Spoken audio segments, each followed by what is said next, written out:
Ted was situated in a tree atop a hill, with a clear view of the pool area of a luxurious estate. He had wrapped his tool in a material and wore long rubber gloves. Using a small monocle-like device, he closely monitored the pool area, despite being just 70 yards away from the chaise lounges by the pool. The estate belonged to Byron Diamond, a billionaire entrepreneur.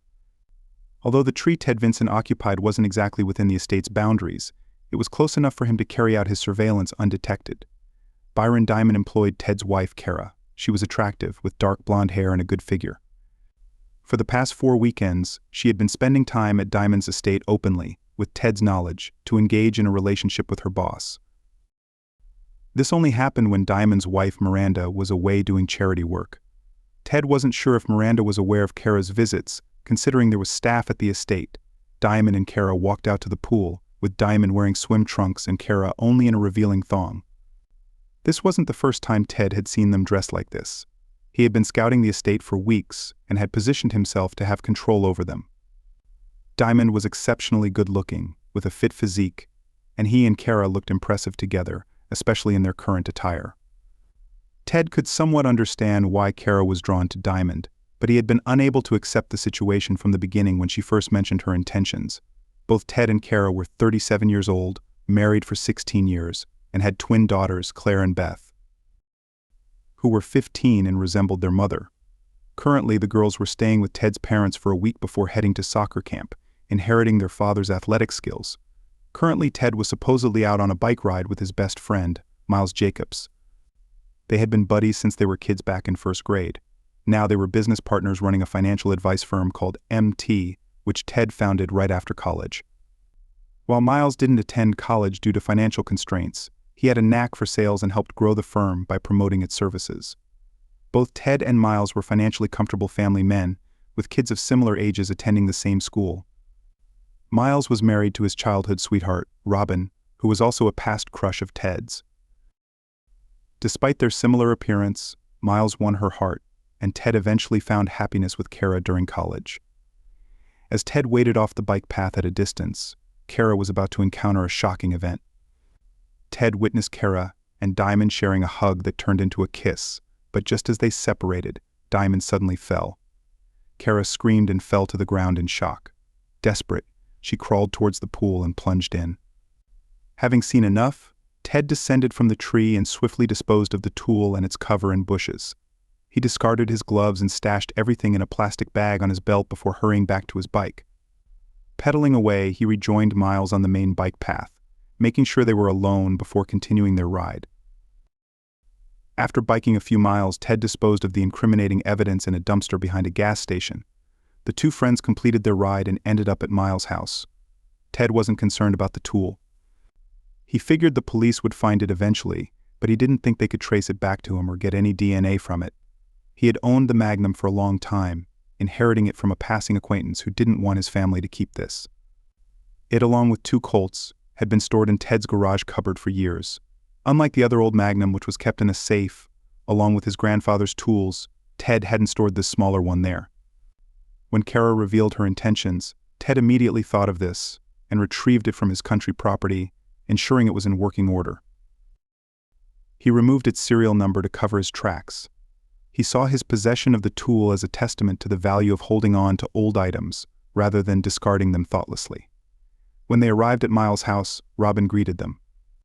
They hadn't discussed their plans with her beforehand, but they returned around the time she expected them. She welcomed them with cold beers and asked about their ride, to which Miles responded positively, mentioning it was a good workout on a quiet trail. After about 4 hours, Robin hugged them both. She was an attractive woman around their age, with dark hair and a slight frame. Ted had always found her appealing, and although they flirted occasionally, they both knew she was Miles' partner. They enjoyed their beers, showered in the pool house, and relaxed by the pool. Robin inquired Ted, "How long do you reckon this Kara situation will last?" She was aware of Kara's weekend activities as Ted had confided in them both. They were his closest confidants, whom he turned to in times of distress or for sensible advice. After consulting with them, Ted had ostensibly devised a plan to let the affair fizzle out naturally, if it ever did. Robin believed Ted should have promptly kicked Kara out, but Miles had a different perspective, advising to delay divorce until they could safeguard their business and until the twins were older. However, Ted had already made up his mind. He had no tolerance for men who meddled with other men's wives, especially his own. Once he formulated a plan, he discussed it with Miles, and they refined it together. Now, Robin was probing about Kara's involvement with Diamond. Ted responded, "I have no clue. But Robin, my thing with Nora will hopefully endure longer." Robin persisted, "I still think you should get rid of Kara." The relationship between Robin and Kara had always been lukewarm. Although the four of them socialized and their children got along, the mothers were not close. Kara had her circle of friends from the country club, while Robin had hers from the Democratic Party and book clubs. Despite their differences, their social gatherings usually went smoothly. Kara showed interest in Robin's interests, although both women had similar jobs as administrative assistants for most of their married lives. However, 2 years ago, Kara started working for Diamond, while Robin remained with her accounting firm. As they sat together, Ted pondered recent events, contemplating his reaction and why Kara had betrayed him. Despite working for Diamond for almost 2 years, Ted had been oblivious to any issues. Their bed life remained consistent, and Kara hadn't started working late or going on business trips. She usually attended the club on weekends, but often made it to the girls' soccer games when they were home. Ted, on the other hand, never missed any of their games. Ted was taken aback when Kara approached him one late night and said, "Ted, I have something to tell you. I hope it won't mess things up too much." "I love you." Ted's reaction was immediate. He wasn't one to show his emotions easily. Most people saw him as stoic.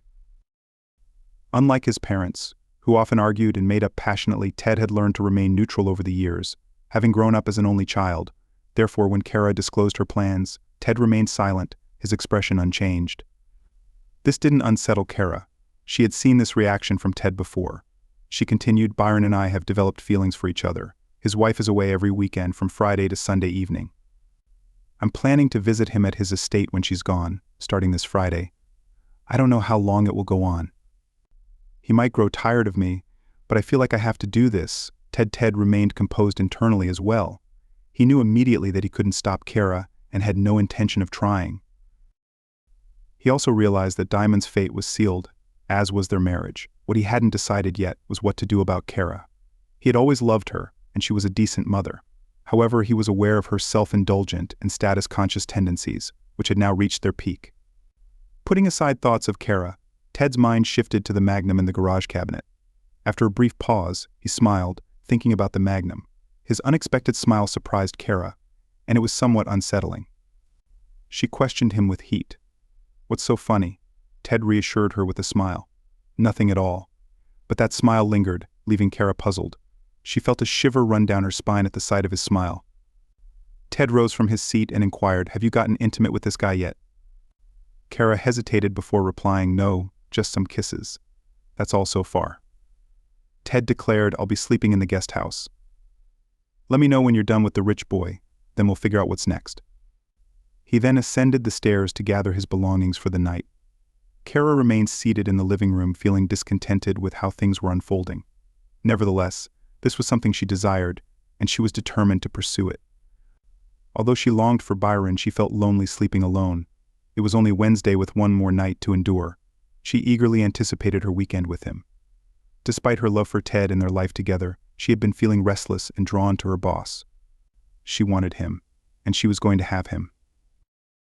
She believed that she and Ted could handle whatever came their way. Ted mulled over various thoughts, finding it hard to sleep on Wednesday night. With the twins away for the weekend, he planned to do some reconnaissance and inspect the weapon. Perhaps he'd also have some fun. During lunch on Thursday, Ted visited a coffee shop where he often ate. Nora Hansen, a young woman around 25 with a fit physique and dark hair, was usually there. There was something about Nora that reminded Ted of Robin, both in her appearance and demeanor. Over the past few weeks, Ted and Nora had exchanged flirtatious remarks. However, before Kara's revelation, Ted had no intentions of pursuing Nora. But now, Nora was already seated when he entered the coffee shop on Thursday.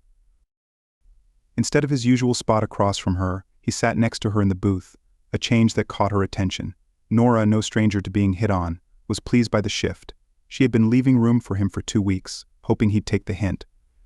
Despite knowing Ted was married, she found him tempting, especially since she was between relationships. Turning to him with a charming smile, she remarked, "Something's different today, huh?" "Yep, my wife's decided to mess around with her boss," Ted replied with a smile. his hand resting on her firm thigh. Curiously, she asked, "And I was wondering if you'd like to go out for dinner and dancing Friday night," he proposed. "Ted, I'd love that," she replied with the same charming smile and a hint of mischief in her soft voice. Feeling a bit giddy, Ted realized how silly he must look. She playfully patted his cheek as he struggled to contain his excitement. They exchanged numbers before parting ways. Returning to work, Ted couldn't shake the grin from his face, attracting attention from some of his colleagues, and even his wife Kara noticed his uplifted mood when he arrived home. Offering a peace offering of lasagna and salad, she anticipated Ted's reaction to her recent revelation. "Thanks, I'm starving," Ted replied, his demeanor noticeably lighter. Kara couldn't help but feel suspicious, wondering if he had already moved on. As they sat down to eat, Kara broached the topic cautiously. Tomorrow I'm going to his place," she began. Ted gave her a meaningful look, making an effort to communicate with her. "It's not too late to reconsider, Kara. I truly believe you'll regret this decision in the end," he advised, concerned for their family's future. She paused, noticing a change in Ted's demeanor. It seemed like a genuine plea, which momentarily stirred feelings of love in her, feelings she quickly pushed aside. "I need this, Ted," she stated. He smiled softly, replying, "I don't think we define need the same way, Kara." Clearing the plates, she made a hopeful suggestion. "I hope you'll join me in bed tonight. No, like I said before, come see me when you're done with your affair. Then maybe, Ted reiterated. Kara felt disappointed.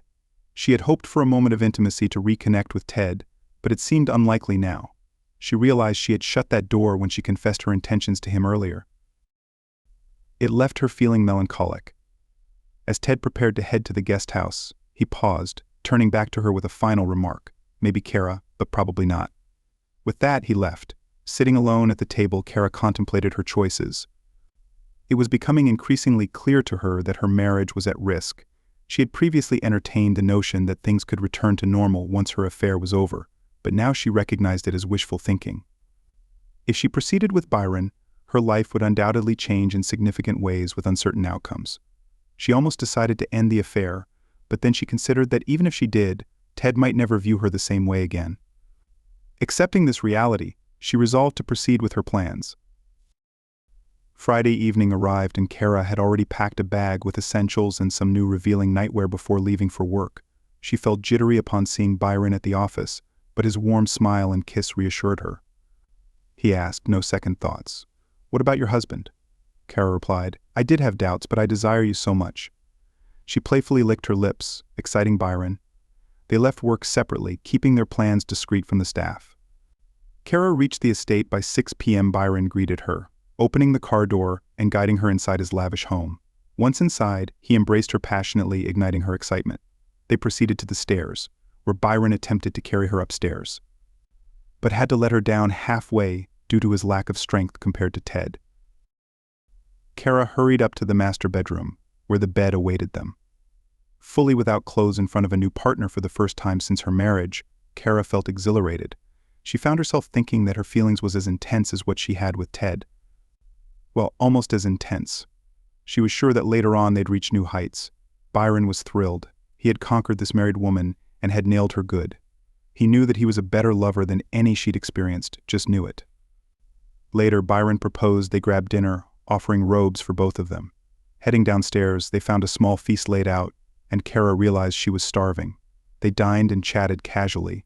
Byron inquired, "Did you enjoy yourself?" A common question.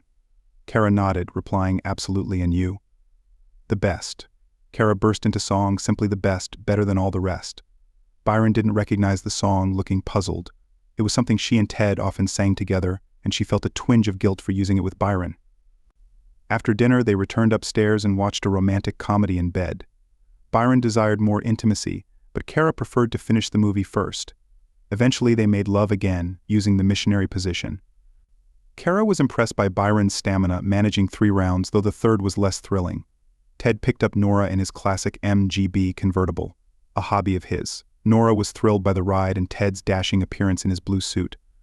Ted had admired Nora's dark red dress, cut to impress. They dined at the upscale Wellington Hotel, enjoying a fantastic meal before heading to a nearby dance venue with live music. Ted, an adept dancer, appreciated Nora's skill on the dance floor, finding her movements sensual. She reminded him more and more of Robin, albeit younger and a better dancer. They danced until suddenly they both felt like going somewhere else. Ted brought the car around and Nora hopped in, making a bold suggestion. "Take me to your place, then let's have fun there." Ted drove carefully, sticking to the speed limit. 15 minutes later, he opened his front door for Nora, but they didn't make it past the living room. Nora did a quick strip for Ted, and Ted returned the favor. Then they stood, each staring at the other, until Nora jumped Ted and shoved him onto the couch. Yet Ted was able to keep from coming. He was always just on the edge, close but holding, vibrating. Nora had never experienced anything like that, and she had a nearly continuous series. Sometimes she chanted, "Oh God, oh God." Ted prepared breakfast while Nora watched him intently. She realized she was in love but was unsure about it. Still, she couldn't deny the feeling. As Ted served the eggs and toast, Nora finally expressed her feelings. "I love you, Ted. I had to tell you." Ted was taken aback but contemplated her words. "I think I feel the same way. It's surprising how quickly it happened." After finishing their meal, Nora asked, "What do we do now?" Ted grinned and replied, "What else?" Then he lifted her up once more. Kara and Ted's weekend escapades continued in the same manner they had begun. Kara was satisfied with Byron, who had given her numerous orgasms. Ted believed he was deeply in love with Nora. On Sunday afternoon, Kara and Byron solidified their plan to see each other again the following weekend. Ted and Nora started to contemplate how to proceed with their newfound connection. They scheduled a date for the next Friday, depending on Kara's plans, and agreed to meet for lunch each day. Ted dropped Nora off at her condo. Despite her youth, she could afford a nice place as a lawyer. Meanwhile, Kara drove home from Byron's place. Ted had just returned when she walked in. They exchanged looks. Ted had a smile on his face, which he quickly suppressed upon noticing Kara's reaction. "How was your weekend?" "Lonely?" Kara asked. "How was Richie Rich?" Ted countered. If Kara had been honest, she would have admitted, "He was exciting, but you're better." Instead, she simply replied, "He was great. I'm going back next week. The girls won't be back until Sunday evening." They ordered Chinese for dinner. Throughout the week, Ted met Nora for lunch every day. They planned to attend a concert on Friday and spend the weekend at her place. Ted and Kara's interactions during the week were mechanical. At work, Kara and Byron were discreet. At home, Kara hoped Ted would give in and be intimate with her, but he remained adamant. He slept in the guest house each night and spent his evenings watching baseball or reading, never with Kara. Essentially, he ignored her, a frozen marriage. When he retreated to the guest house, he would soon slip out the back and survey the Diamond estate. Armed with Google Maps and night vision goggles, he began mentally mapping out the layout. He also bought a sound amplification device with cash to eavesdrop more effectively. The following weekend, he and Nora enjoyed themselves, but she had a standing Sunday lunch with her parents. So their final encounter was in the morning before she departed. Ted then went to scout the Diamond estate some more. He frequently observed Diamond and Kara at the pool, where they seemed to spend much of their time. The directional device worked adequately, allowing him to overhear snippets of their conversations, which he found dull. During the third week, the twins were back home. They couldn't help but notice their parents' apparent separation. At dinner one Tuesday, Claire asked Mom, "Dad, what's happening?" Kara replied, "We're facing some challenges, but we'll sort them out." "Don't worry." Both twins turned to Ted for answers.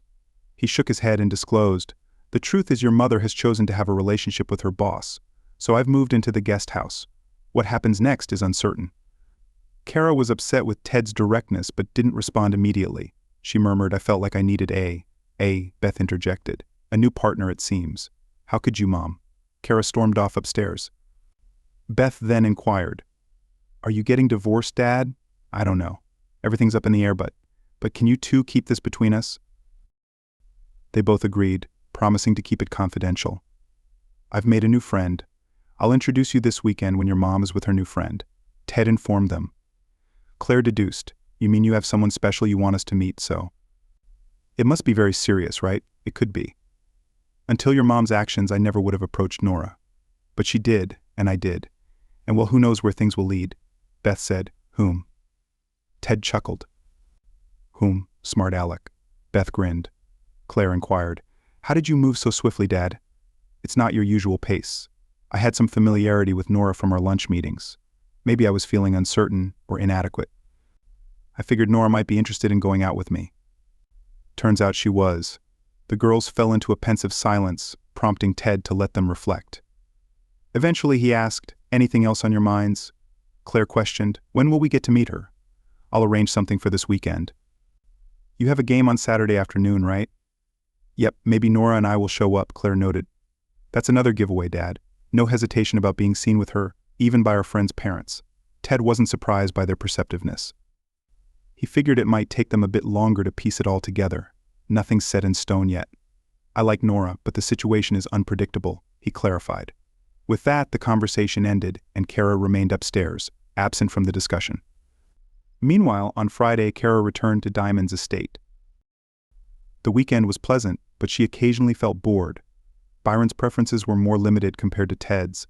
Kara attempted to introduce new activities, but he wasn't very open to them. He preferred missionary and doggy style, and wasn't keen on Kara taking the lead. Additionally, he wasn't enthusiastic about giving her oral pleasure, although he enjoyed receiving it. Furthermore, Byron's stamina was limited to 3 times a day at best, and he wasn't inclined towards cuddling. This left a lot of downtime when they weren't intimate. Since their affair was clandestine, they couldn't venture out, so they remained confined to the estate. Fortunately, they had ample space for outdoor activities like hiking, and they made frequent use of the pool. During that same weekend, Ted and Nora went dancing once more, this time at a local club. They ran into one of Nora's friends, Laura Blake, whom Ted met. Ted wasn't planning on hiding his relationship with Nora. They had a blast dancing, leading to Ted spending the night at Nora's place and leaving at 1 in the morning. The twins were awake when he got home. Ted greeted them in the living room with a wide grin, telling them they should be asleep since they had a game the next day. Beth pointed out that they were waiting for him, just like he did for them. Claire noticed Ted's grin and started to speculate, but Ted cut her off, urging them to go to bed because they had a game at 10, and Nora was joining them. Nora arrived at 8:30, feeling nervous along with Ted and the twins. When Ted introduced Nora to Claire and Beth, there was a brief silence. Finally, Ted broke it, introducing the girls.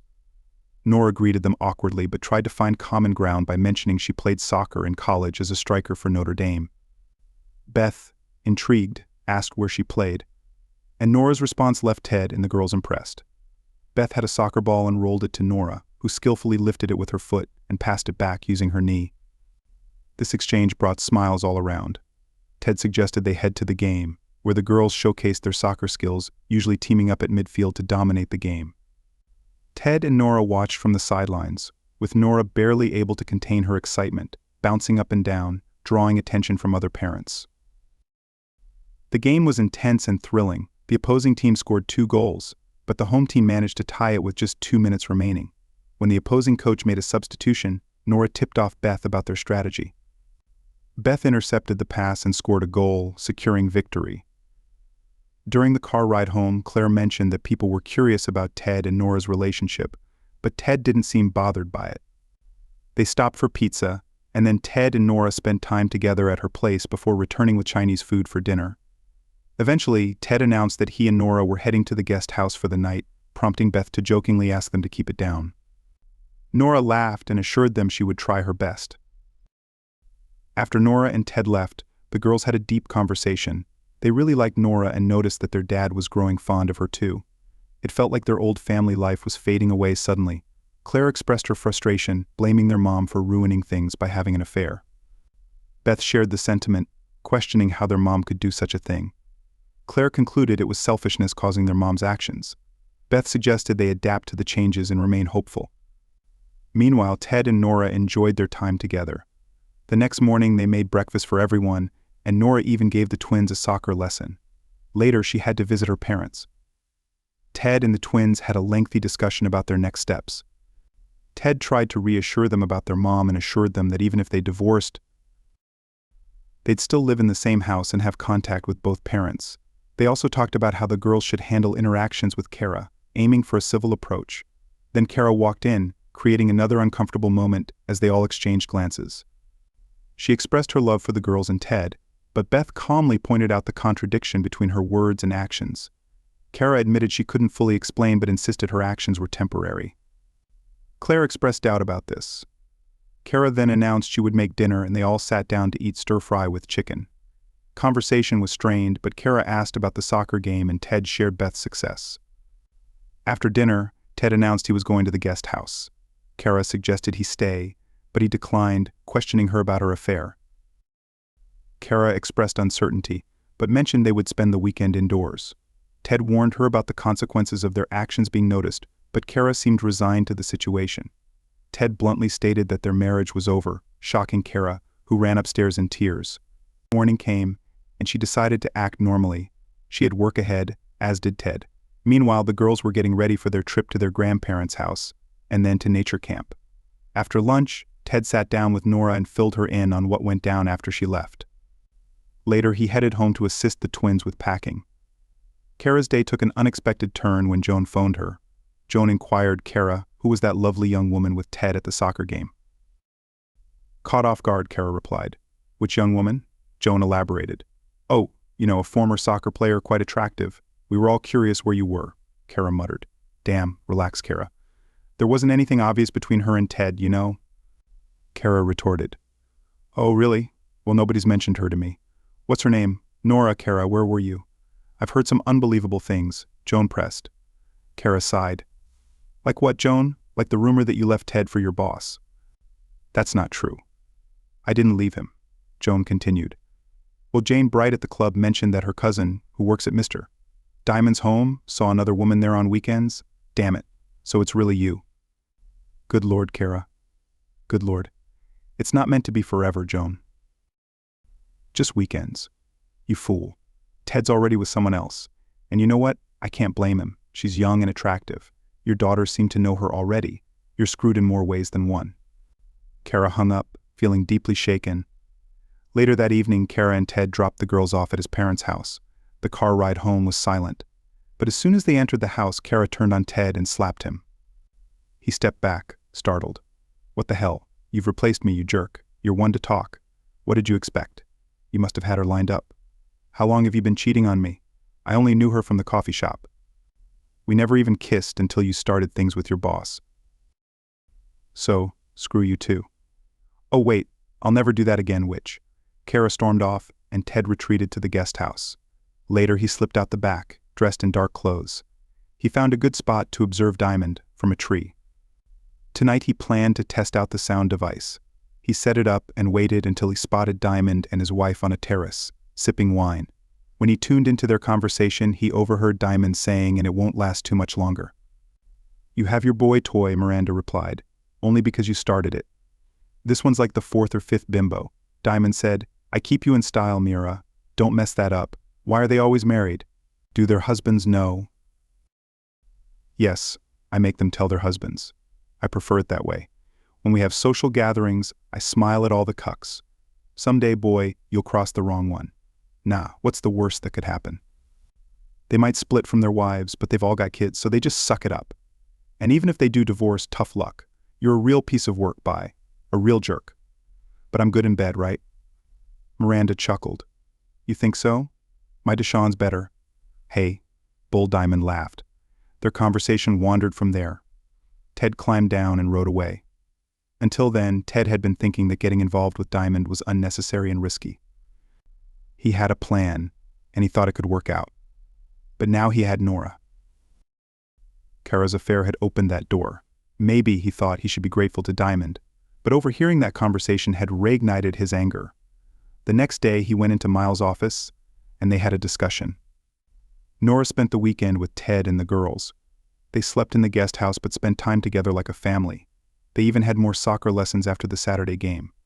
On Saturday night, Ted and Nora enjoyed their usual great time in bed. As they lay there afterward, Nora asked, What do you think will happen, Ted? I mean, maybe it's weird to ask, but are we exclusive? Ted chuckled. You mean, am I seeing my wife on the side? Nora giggled. Yeah, I definitely am not. I'm committed to you. You could be that special woman if you want. I feel like I'm breaking up a marriage. You and Kara were together for so long. It wasn't you. Once Kara left for her boss, I was done with her. It didn't take long for me to feel liberated. And I benefited from that. I'm grateful. The next morning they had another lively round in bed, and then went to make breakfast. Nora left a bit early to help her mother with a fancy cake. Ted told the girls he was going on a bike ride with Miles. He hugged them tightly and rode off. Earlier in the week, Ted had prepared the tool and left it, loaded and wrapped, by the tree he'd chosen. When he ditched his bike and headed there, he half wished someone had taken it. But it was still there. He had serious doubts even as he climbed the tree.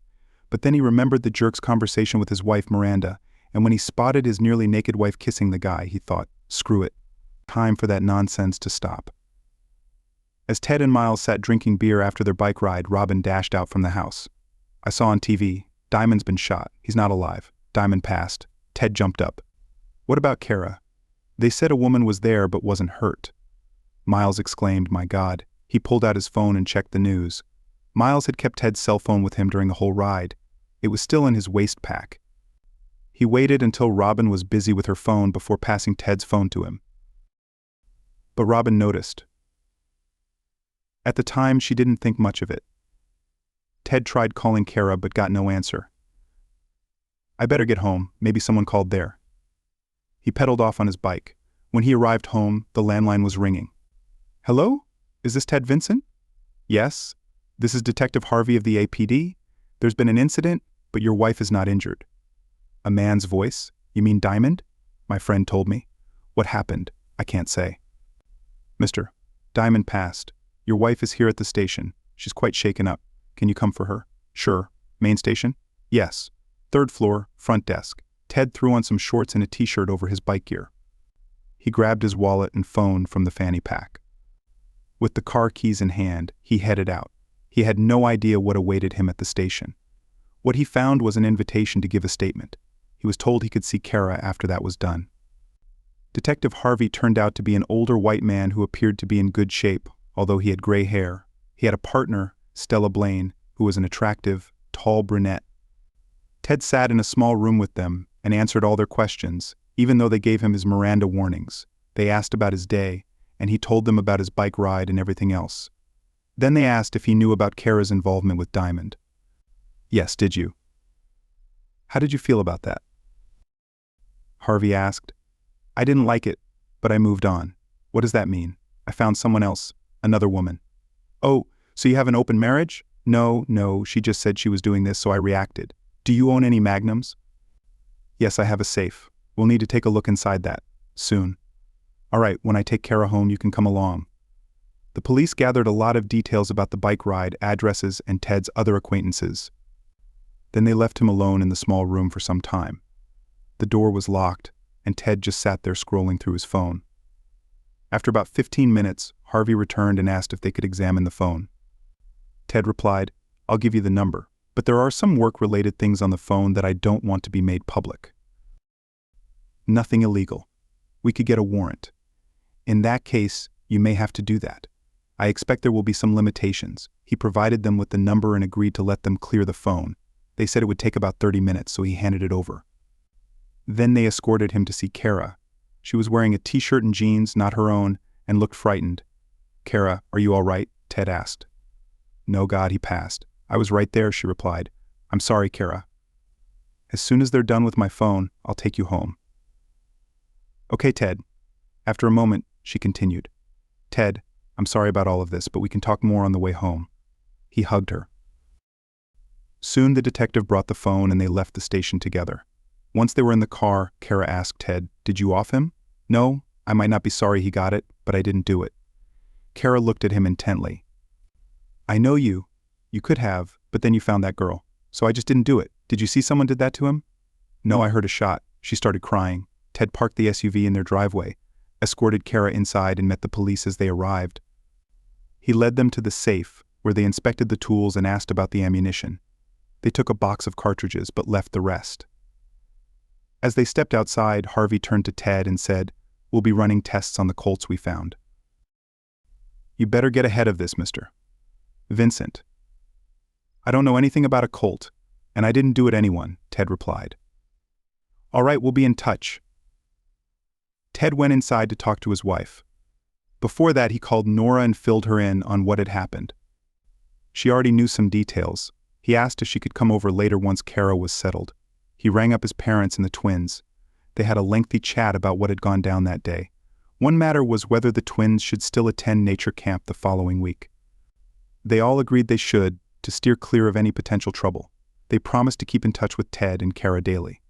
Kara took an extended shower. Ted wondered about her state of mind. He figured that using up all the hot water might indicate some distress. Not surprising. He was waiting for her when she stepped out, wrapped in her robe. It must be tough. "Are you feeling better now?" he asked. She grinned.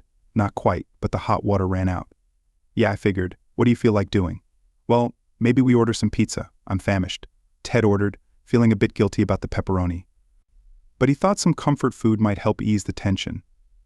Kara eyed Ted across the pizza. "I've been pondering about you. I'm not entirely convinced of your innocence. Where were you today?" "I was out on a bike ride with Miles." "I told the cops," he replied. "He'd cover for you." "Sure, but he doesn't need to." "I admit I've got a temper sometimes, but I didn't do that to the guy. He deserved it. You were right about that. Are you considering divorcing me, maybe?" "I mean, you really blindsided me, Kara.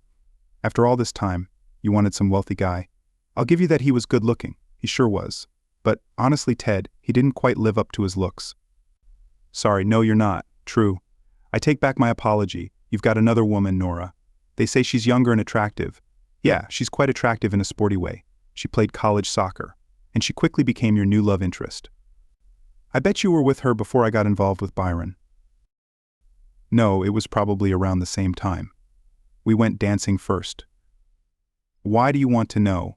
I might lose my job. You're leaving me, I know it. I need to support myself, and we have the prenup.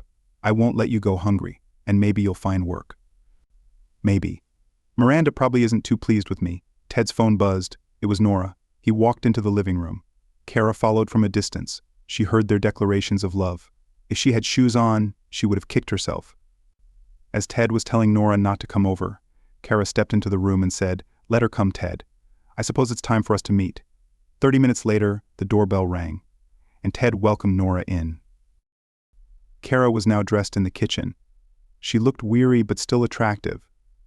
The two women stared at each other for maybe a full minute. Then Nora said, "I'm sorry for what you're going through. You must be really shaken." "Thank you. I was. This whole situation is messed up. You took my husband. You left him, not my fault." They stood about 10 feet apart. Ted positioned himself to step in if needed. Kara was trembling. She started sobbing again. Nora approached her and hugged her. Kara cried on Nora's shoulder. Ted was surprised by this interaction. Nora sat Kara down on the couch, maintaining contact. There was space for Ted, and he sat next to Kara, embracing her as well. Kara's sobs gradually quieted. She sat up a bit and asked Ted, "Is the hot water ready?" "Yeah, it is." She went for another shower. After she used up the hot water again, Ted gave her a pill and she fell asleep on their bed. Ted and Nora decided to stay in the guest bedroom. They didn't want to leave Kara alone in the house. They watched the news at 10, and Diamond's murder was all over it. Apparently Diamond had affairs with many married women, most of whom worked for him in some capacity. So Ted wasn't the only suspect. Later on CNN, they mentioned that some people might have had business motives to get rid of Diamond. Online, there was talk that Diamond's wife might have been involved. Ted turned off all the media after 11. He and Nora got into bed. At first, neither felt like having closeness, but Nora was silent. Ted woke up early and checked on Kara. She slept until 9, then took a shower. All three of them were at the breakfast table by 10, enjoying pancakes cooked by Nora. Nora's phone rang, playing Mozart. She answered, and it was the police trying to arrange an interview.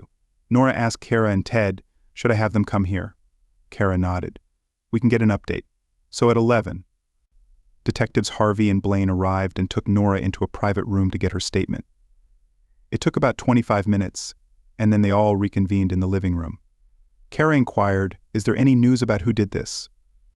Blaine responded, "Not yet. There are many people who could have had a motive." Harvey added, "Including you, Mr. Vincent." Ted retorted, "We've already discussed this." "Yeah, well, thanks for your cooperation, all of you." They left. Robin called. She informed Ted that the police had come by to take statements about he'd done. They were polite, but thorough. Ted said he'd catch up with Miles at work.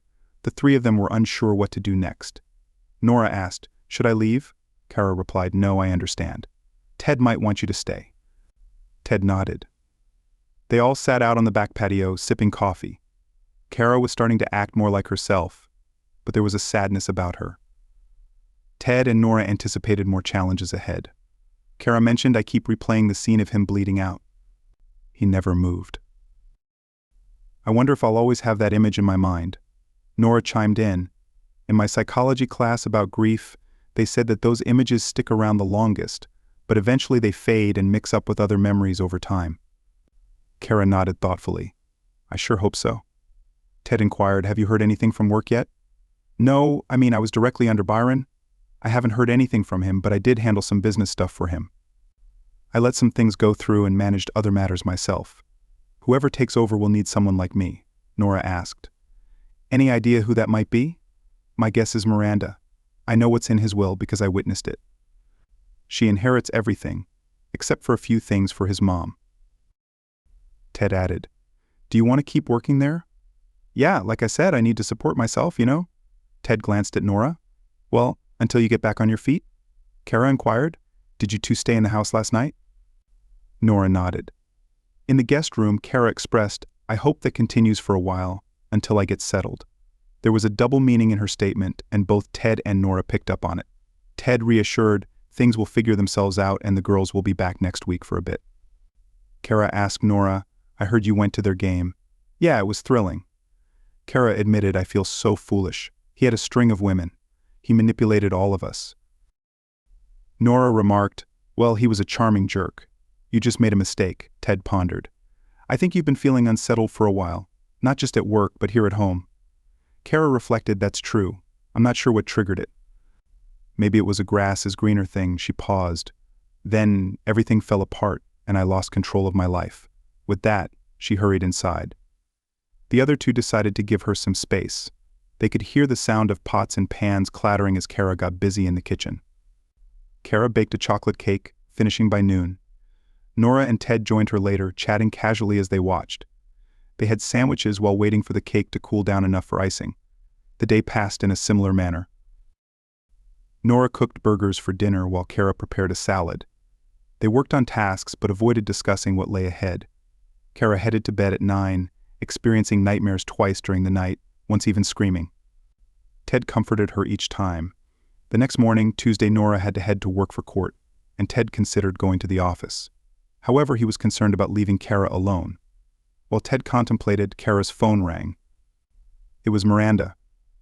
Kara put it on speaker. Miranda asked, "Will you be coming to work today? Do I still have a job?" Kara inquired. "Yes, although things may be strained, we still have tasks to accomplish, and you can't be replaced immediately. So despite your involvement with Byron, I need your assistance if possible," Miranda replied. Kara glanced at Ted for reassurance before responding, "I can be there in an hour." "Good, come to the house and enter from the back to avoid any discomfort," Miranda instructed. Kara followed the directions and met Miranda in the office on the second floor.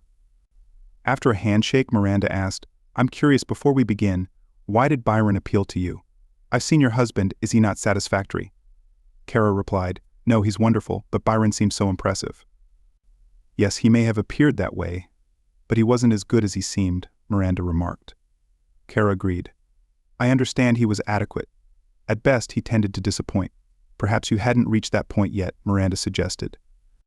Maybe, Kara acknowledged. "Let's get started," Miranda concluded. The two of them spent the entire day catching Miranda up to speed and making arrangements regarding Byron.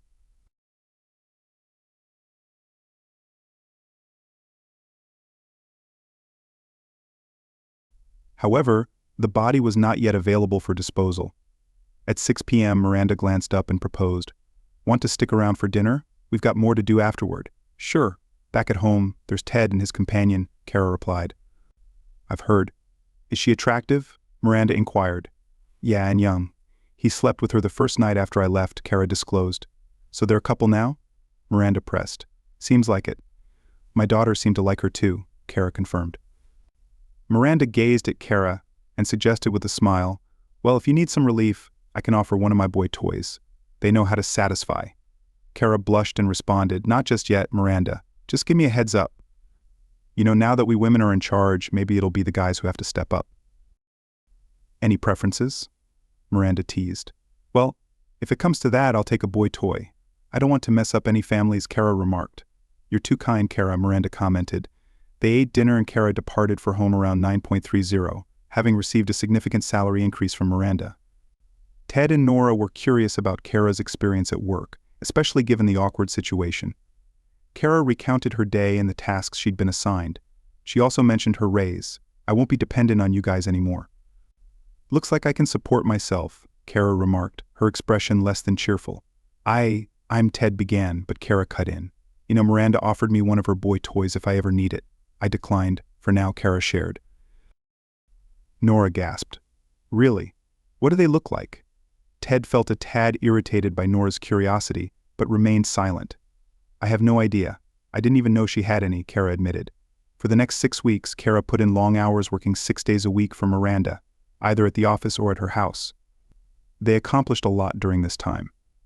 About 2 weeks after the incident, Ted initiated the divorce process, which came as no surprise to Kara or the twins. Miranda arranged for Kara to have a lawyer, and the divorce details were relatively straightforward to work out. They reached an agreement and signed the papers within a few weeks. During this time, the twins remained in the house with Ted and Nora, which didn't bother Kara too much. She and the twins were gradually improving their relationship and often spent Sundays together, Kara's day off. Ted and Nora moved back into the main house, and Nora gave up her condo.